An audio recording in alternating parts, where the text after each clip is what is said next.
श्री शिवाय नमस्तुभ्यम दोस्तों, हर हर महादेव। कैसे हैं आप सब?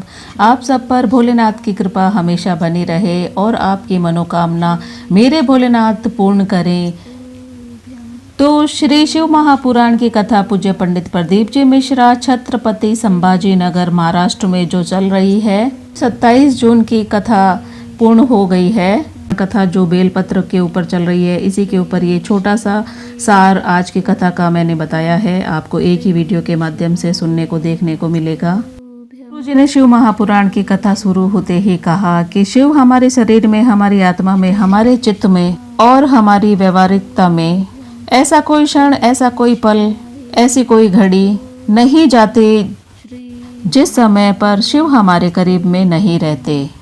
आज भगवान श्री जगन्नाथ जी की रथ यात्रा और जगन्नाथ स्वामी जी की रथ यात्रा ये हमको प्रेरणा देती है कि भगवान अपने भक्तों के लिए मंदिर छोड़कर भी बाहर आते हैं। उनका दुख हरने के लिए अपना मंदिर छोड़कर बाहर निकलते हैं।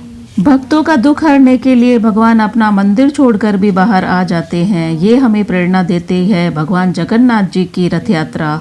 केवल एक सनातन धर्म ऐसा धर्म है कि जिस सनातन धर्म के अंदर एक विश्वास का प्रतीक भगवान को माना जाता है, और वो विश्वास, वो भरोसा, वो दृढ़ता हर एक जीव में होना चाहिए भगवान के प्रति। जितना जितना भरोसा, जितनी जितनी दृढ़ता, जितना जितना विश्वास आपका परमात्मा के प्रति बढ़ता चला जाता है, उतना परमात्मा को आपके द्वारा दरवाजे पर आपका दुख मिटाने के लिए आना ही पड़ता है। और ये विश्वास और ये भरोसा आपको परमात्मा के करीब लेकर जाती है। भगवान के करीब में ले जाने के लिए आपका विश्वास ये कार्य करता है। पर कई बार ये देखा जाता है कि भरोसा कई बार तो रहता है, कई बार नहीं रहता है। कुछ देर रहता है, कुछ देर नहीं रहता है, ऐसा भी होता है। गुरुजी ने कहा कि घर में फर्नीचर कम होगा तो चल जाएगा, आपका नेचर संसार में कम नहीं होना चाहिए, वो नहीं चलेगा। सोफा सेट कम होगा चलेगा, घर में डिनर सेट होगा कम होगा तो भी चलेगा, कुछ भी हो कम चलेगा, लेकिन आदमी अपसेट नहीं होना चाहिए, ऐसा गुरुजी ने आज की कथा में कहा। मालूम पड़े उसके जीवन में सब कुछ है, धन है, संपदा है, सत्ता है, पर आदमी अपसेट है तो उसका भी क्या फल है? कोई फल नहीं मिलने वाला है, उसका हम मजा भी नहीं ले सकते। अगर हमारे जीवन में सब कुछ है पर हम अगर अपसेट है तो क्या उस दौलत, धन संपदा का, जिसमें व्यक्ति का माइंड ही सेट ना हो, उस धन संपदा का भी क्या कर सकते हैं? आपका मन जब भी थोड़ा सा विचलित हो, मन थोड़ा सा भी इधर उधर जाए, तो आप इस मन को शिव तक लेकर चले जाओ, भोलेनाथ में रम जाओ। और जब ये मन शंकर तक पहुंच जाएगा, मैं तेरे ही भरोसे बाबा, तेरे ही भरोसे हवा विच उड़ती जावांगी, बाबा डोर हथों छड्डी ना मैं कटी जावांगी, भोले मैं तेरी पतंग, शंभू मैं तेरी पतंग, हवा विच उड़ती जावांगी। 5 कर्म इंद्री, 5 ज्ञानेंद्री, ये 10 जो इंद्रियां हैं ये कैसे भी संयम में आ सकती है। 5 कर्म इंद्री को भी संयम में लिया जा सकता है और 5 ज्ञानेंद्रियों को भी संयम में लिया जा सकता है। 10 इंद्रियों को संयम में लिया जा सकता है, लेना सरल भी है, पर 11वें नंबर की जो इंद्री है मन, इसको संयम में लेना बहुत कठिन है। ये 11वें नंबर की जो इंद्री है ये बहुत ज्यादा विचलित रहती है। ये जो 11वें नंबर की इंद्रिय है, इसको हर आधे घंटे में बोलना पड़ता है कि थोड़ा मन को अपने वश में करो, में रहें।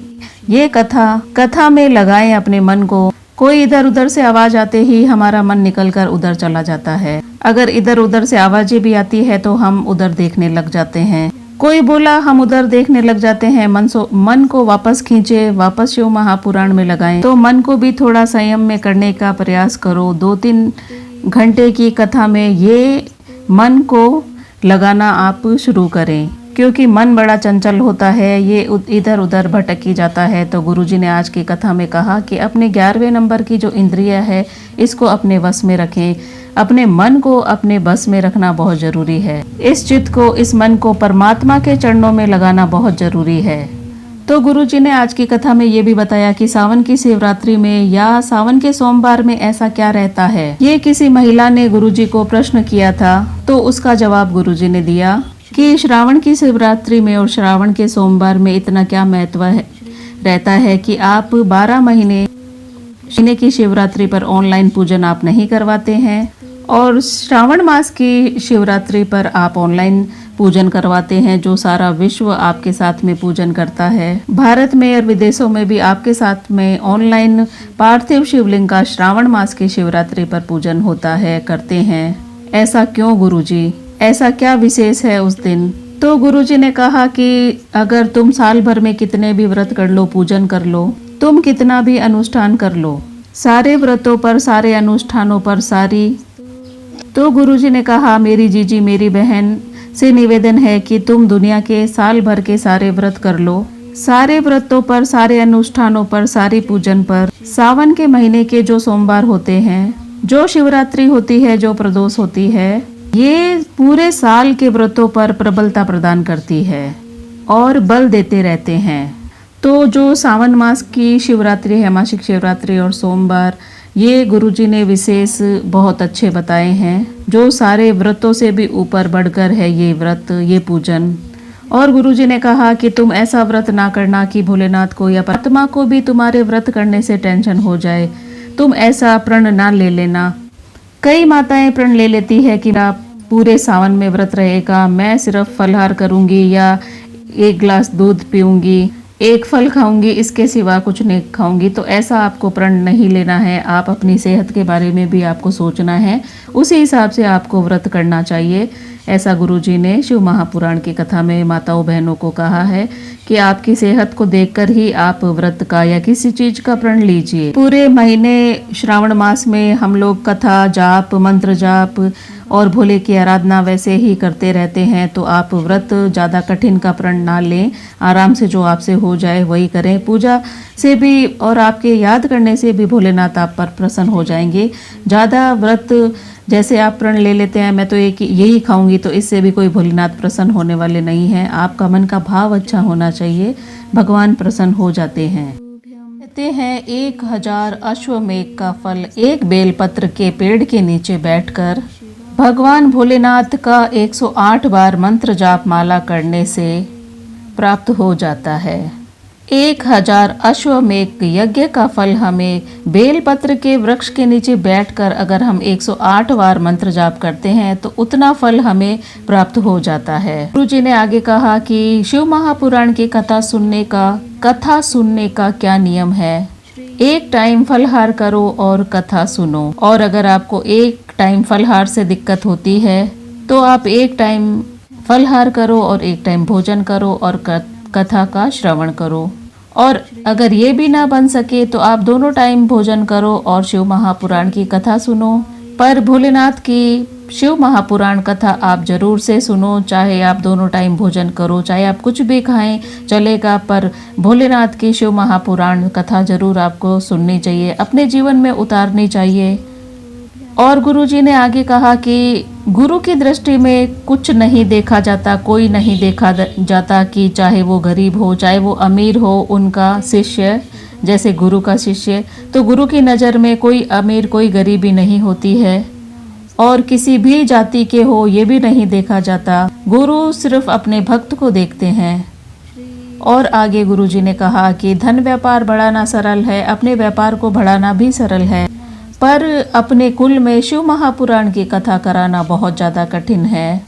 आपका 71 पीढ़ियों का पुण्य जब इकट्ठा होता है तब शिव महापुराण की कथा होती है। ऐसे आसान नहीं है शिव महापुराण की कथा कराना। बेलपत्र के वृक्ष में कहाँ किसका स्थान है ये भी गुरुजी ने आज ही की कथा में बताया है। तो शिव महापुराण की कथा में गुरुजी ने बताया है कि बेलपत्र की जड़ में बेलपत्र की वृक्ष की जड़ में महागौरी विराजमान रहती है और बेलपत्र के तने में महेश्वरी है और बेलपत्र की वृक्ष की शाखाओं में दक्षिणी माताएं हैं और बेलपत्र की पत्ती में स्वयं माता पार्वती विराजमान रहती है और बेलपत्र के फल में माता कात्यायनी का वास है। बेलपत्र के फूल में माता गौरी विराजमान रहती है स्वयं भगवान विष्णु जी ने कहा है, भगवान के शिवलिंग के ऊपर चरण और चेहरे को देखने की, शिवलिंग के ऊपर हम लोग भगवान के चरण और फेस को, उनके चेहरे को देखने की चेष्टा नहीं करनी चाहिए। आप मंदिर में किसी स्थान पर बैठकर, चाहे चारों दिशाओं की ओर से बैठकर भगवान भोलेनाथ की आप पूजा अर्चना कर सकते हैं, उनको याद कर सकते हैं, उनका मंत्र जाप कर सकते हैं। कोई दिशा में पाबंदी नहीं है कि इस दिशा में ना बैठें, ऐसा गुरुजी ने खुद ने कहा है। कई लोग कहते हैं किस दिशा की ओर बैठें, तो कहीं पर भी मंदिर में आप बैठ जाएं, आपकी भोलेनाथ जरूर से सुनेंगे, उनकी कृपा आप पर जरूर होगी।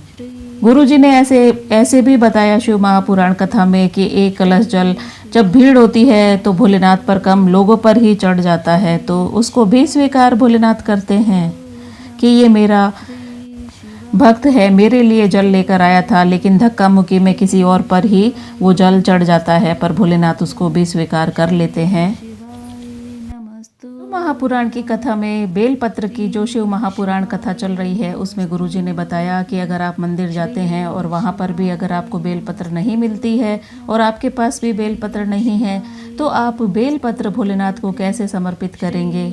और आपको बेलपत्र भोलेनाथ को समर्पित करनी है तो क्या करें, तो आप क्या करें, तो बेलपत्र कैसे समर्पित करें। शिवलिंग पर आप अपने तीनों उंगलियों का स्पर्श करें, जैसे लाइन खींचते हैं, त्रिपुंड बनाते हैं, वैसे आप कर लीजिए और भोलेनाथ का मंत्र जाप करें और ऐसे सोचिए कि मैं ये बेलपत्र भोलेनाथ को समर्पित कर रही हूँ। श्री शिवाय नमस्तुभ्यम या नमः शिवाय का मंत्र जाप करते हुए आप बेलपत्र मन से भोलेनाथ को समर्पित कर दीजिए। अगर आप इतना करते हैं, आप अपने मन से बेलपत्र समर्पित की है, तो भोलेनाथ ने आपकी बेलपत्र स्वीकार कर ली है और इसका फल आपको जरूर से मिलता है।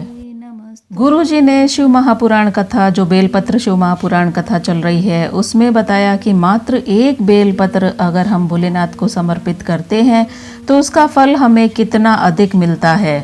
एक बेलपत्र भोलेनाथ को समर्पित करने से हमें 1000 अश्वमेघ यज्ञ का फल मिलता है। तो आप श्रावण मास में एक बेलपत्र भोलेनाथ को रोजाना समर्पित करें।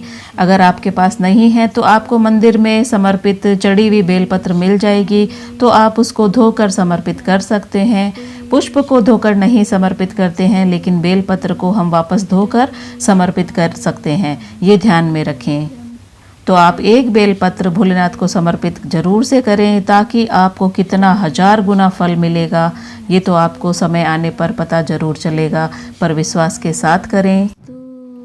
एक और आपको पुण्य का काम करना है श्रावण मास में, कि आप कहीं तीर्थ पर नहीं जा सकते। जैसे मैं तो कहीं नहीं जा सकती, मुझे भीड़ में जाना अच्छा नहीं लगता है, तो मैं नहीं जा पाती हूँ।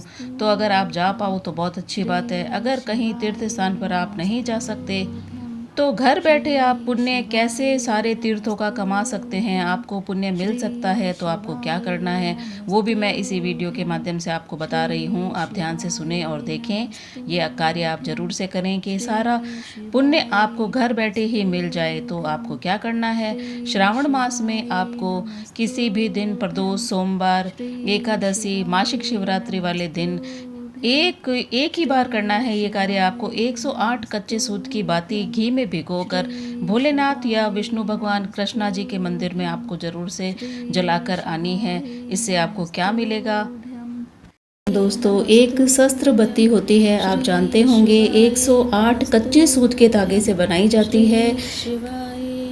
इसको घी में भिगोकर अगर हम लोग भोलेनाथ के मंदिर में, नारायण के मंदिर में श्रावण मास में, सोमवार में, प्रदोष में, किसी भी दिन अगर जलाते हैं तो इसका फल हमें क्या मिलता है, ये कौन सी पुराण में लिखा है, तो स्कंद पुराण में कार्तिक खंड में लिखा हुआ है। जो व्यक्ति किसी तीर्थ ना गया हो, किसी तीर्थ में जाकर ना नहाया हो, कोई तीर्थ का उसको फल नहीं मिला हो, तो आप अगर ये करते हैं। अच्छा दोस्तों, ये माता के मंदिर में नहीं जलानी है, नारायण और भोलेनाथ के ही मंदिर में जलती है। शस्त्रावली बत्ती इसको कहते हैं। तो हमें सारे तीर्थ का फल घर बैठे ही मिल जाता है। ये शिव महापुराण, स्कंद पुराण, कार्तिक खंड में लिखा है। मेरा वीडियो अच्छा लगे तो लाइक करें, शेयर करें, सब्सक्राइब करें और मेरे भाइयों पर, बहनों पे, मेरे परिवार पर, मेरे दोस्तों पर भोलेनाथ की कृपा और भोलेनाथ का आशीर्वाद हमेशा बना रहे। श्री शिवाय नमस्तुभ्यम। हर हर महादेव।